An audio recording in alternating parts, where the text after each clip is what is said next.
Hello, my name is Catherine Harvey. I am a registered dental hygienist and I've started Peak Myofunctional Therapy where I am a practicing myofunctional therapist. I help people with breathing and airway issues, sleep apnea, snoring, digestive problems, crooked teeth, speech problems, eliminating bad oral habits, and many more myofunctional impairments. Today, I want to talk to you about breathing, specifically the importance of nasal breathing versus mouth breathing. Breathing isn't something we typically think about, but it is essential to life. Nasal and mouth breathing are not created equal. When someone assumes that the two types of breathing are equal, this person does not understand the basic physiological processes of oxygen and carbon dioxide exchange. Taking a deeper dive into the important process will reveal that nasal and mouth breathing are in fact not created equal. Here are just a few of the benefits of nasal breathing versus mouth breathing. Nasal breathing is the body's natural air filter that cleans, warms, and humidifies the air we breathe. It's antiviral and antibacterial. Nasal breathing slows airflow into the sinuses where air is mixed with nitric oxide. It helps oxygen uptake into the lungs. It relaxes blood vessels, which decreases blood pressure, improves circulation, decreases stress, and encourages the relaxation response in the body.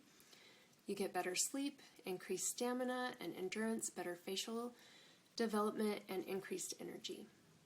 We are all born nasal breathers. Some premature babies are the exception, so mouth breathing is a learned habit your body is compensating for.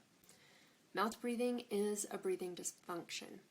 Scientists have previously highlighted the importance of nasal breathing in preventing the spread of infections, indicating that where masks fail, the nose may provide a natural filter for dangerous pathogens. Mouth breathing activates the upper chest muscles while nasal breathing activates the diaphragm. Diaphragmatic breathing results in better lung volume. The diaphragm drops an inch, activating intercostal muscles to spread out. Ventilation perfusion is when nasal breathing takes air from the upper lobes and the lungs to the lower lobes, and nitric oxide takes blood from the lower lobe to the upper lobe. This result is better gas exchange. Oxygen uptake is 10 to 15% higher with nasal breathing than mouth breathing. At night, when you don't use diaphragmatic muscles during sleep, the upper airway muscles can become lazy and collapse, resulting in obstructive sleep apnea. Instead, you want to be nasal breathing so nitric oxide can signal upper chest and airway dilator muscles to stay open.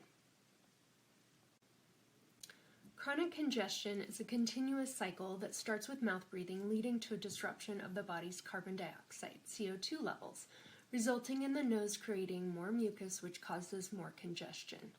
More congestion means a stuffy nose that is difficult to breathe through, so we panic and start mouth breathing, continuing the cycle. The brain tries to slow CO2 exiting the body from coming out of the mouth. The harder you breathe, the more CO2 you release from your lungs, reducing CO2 in the blood. Breathing supplies oxygen to the cells of the body and removes excess CO2. The body can get enough oxygen from the atmosphere, but it can't get all the CO2 needed from the atmosphere. So the body needs to create and store it. CO2 is a created byproduct of several body processes. It's necessary for important functions such as releasing oxygen from hemoglobin, maintaining blood pH balance, and breathing. When a person is mouth breathing, the respiration rate increases, which is hyperventilation, lowering CO2 levels, elevating blood pH, and oxygen sticks to the hemoglobin. This phenomenon is called the Bohr effect and results in decreased oxygen levels in the body. With less oxygen being delivered to the brain and body, a person can't function at optimum level of performance. Mouth breathing results in fast breathing, which is stress breathing, while nasal breathing results in slow, relaxed breathing. The more you breathe through your nose, the more it opens up. If you can breathe through your nose for 1 minute, you can breathe through your nose for the rest of your life. It may not be comfortable, but work through the blockage. Don't open your mouth. Instead, use your fingers to spread the nasal passages on each side of your nose. Let's learn how to nasal breathe in 5 minutes. The first thing you'll do is relax and get comfy. Second, just do your normal breathing, and when you're ready, you will fully exhale your breath and plug your nose. You are essentially holding your breath until you feel your body really start to want oxygen. When you can't stand it anymore and your lungs really need air, then let go of your pinched nose and only inhale through your nose. This is the important part. You can only breathe through your nose. It may sound nasty or you might get a surprise, but you have to stay the course and only breathe through your nose for 15 to 20 breaths. Next, let your breathing return to normal and repeat this 5 times. Nitric oxide is produced in the paranasal sinuses and carried into the lungs during nasal breathing. It is known to be broadly antifungal, antiviral, and antibacterial. It is a bronchodilator, helping open nasal passages, the bronchi and bronchioles of the lungs. It is a vasodilator, playing an important role in the dilation of blood vessels so that oxygen can be properly distributed throughout the body. Gentle nasal breathing optimizes nitric oxide levels in the airways and blood. Nitric oxide in the nasal airways could represent an important first line of defense against infection. Without the regular inhalation and exhalation through the nostrils, nitric oxide in the nasal airways goes unused. Therefore, the simplest way to naturally increase nitrous oxide is by nasal breathing. However, evidence suggests that humming is effective in emptying the paranasal sinuses of accumulated nitric oxide, leading to far greater production of the gas. The mechanism of COVID-19 remains unknown, and it is not known whether breathing through the nose can inhibit this virus. However, it is logical to breathe only through the nose given the primary defense to airborne viruses is in the nose and not the mouth. Then breathing through the nose can support the body's natural resistance to infection. Mouth breathing has developmental consequences to the face. When someone is mouth breathing, the tongue is low and the mouth is open. This means the oral resting posture is incorrect. This incorrect oral rest posture alters the craniofacial development of the jaws, palate, and airway. A long, narrow facial structure is often the result, as the facial growth is pulled down instead of growing forward as it should. The lack of nasal breathing doesn't put an expansive force on the growth of the face, resulting in insufficient growth of the bone. This is where malocclusion or crowding comes into play. The teeth can't erupt correctly if there isn't adequate space. If the face doesn't develop properly, the airway can't develop properly, and this leads to airway-centered disorders. By understanding the importance and benefits of nasal breathing, parents can have a critical eye for airway concerns and seek early intervention to correct misguided craniofacial growth and get children back on track for normal skeletal development. Face masks and breathing. Many feel they can't breathe while wearing their masks.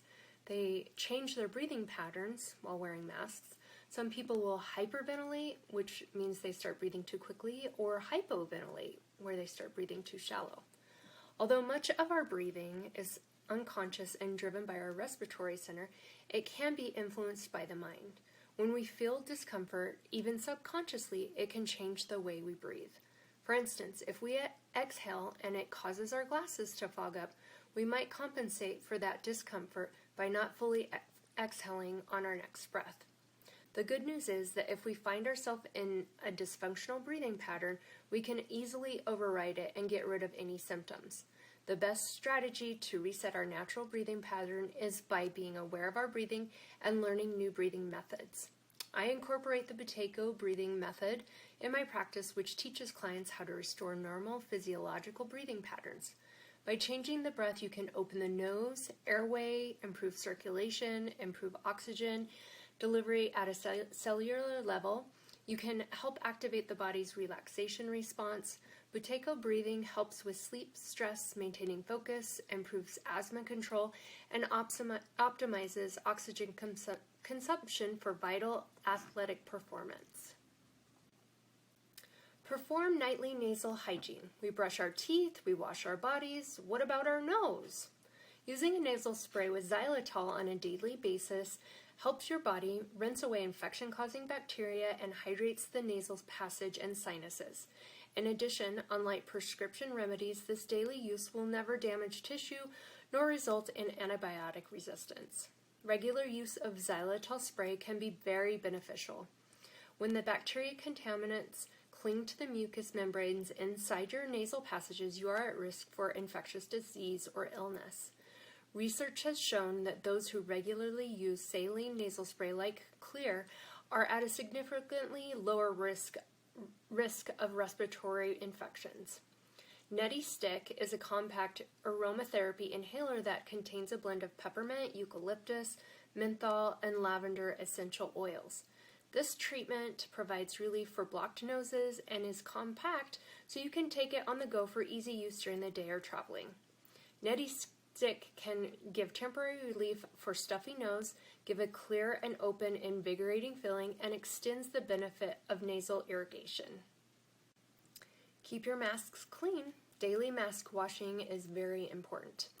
If you have a cloth mask with washing instructions, follow those. But if you have a homemade mask without instructions, simply include your mask with your regular laundry. Use regular laundry detergent and the warmest appropriate water setting for the cloth used to make the mask.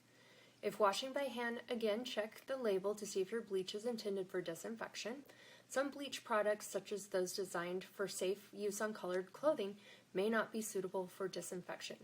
Use a bleach containing 5.25% to 8.25% sodium hypochlorite. Here's some information on how to make your bleach solution. While mixing your 5.25 to 8.25% bleach with water, make sure you soak the mask in the bleach solution for 5 minutes. Discard the bleach solution and rinse the mask thoroughly with cool or room temperature water. After that, make sure to completely dry your mask after washing. The use of humidifiers and air purifiers can help create a healthy environment. A humidifier is beneficial for dry sinuses, bloody noses, and cracked lips. Humidifiers can help soothe these familiar problems caused by dry indoor air. In addition, cool mist humidifiers may help ease symptoms of a cold or other respiratory conditions. Air purifiers aid in the removal of air pollutants. They are especially helpful for people who suffer from asthma, allergies, or other respiratory conditions. Removing pollution, odor, pollen, smoke, dust, and pet dander improves air quality. As always, staying hydrated is essential to overall health. A person who mouth breathes has 42% more body water loss. When you are drier, you have a drier upper airway, which becomes sticky. During sleep, if the upper airway collapses, it requires more pressure to open a sticky airway, causing more breathing difficulties. Myofunctional therapy helps people with breathing. In addition to teaching the correct oral rest posture, which improves breathing, myofunctional therapy also teaches nasal breathing.